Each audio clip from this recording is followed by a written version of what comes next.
Ethiopie, Union Africaine jɛkulu ɲɛmɔgɔ Moussa Faki Mahamat y'a lase bi juma sɔgɔma k'u bɛna fara ɲɔgɔn kan ka kuma Mali, Burkina Faso ani Guinee jamana ka gɛlɛyaw kan min ka kan ka kɛ nin kunɲɔgɔn laban in na Addis Abeba.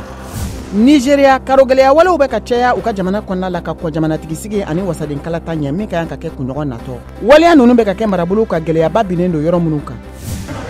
Guinée Conakry fitna da wulilen kɔfɛ jamana finitigiw ani dugudenw ni ɲɔgɔn cɛ. This new minister, Afrique du Sud jamanatigi Cyril Ramaphosa y'a seereya kunu alamisa k'a bɛna minisiri kura dɔ sigi walasa ka se ka dan sigi kurantigɛ banbali la u ka jamana kɔnɔ min gɛlɛya binnen don u ka jamana denba caman kan ka fara cakɛda dɔw kan.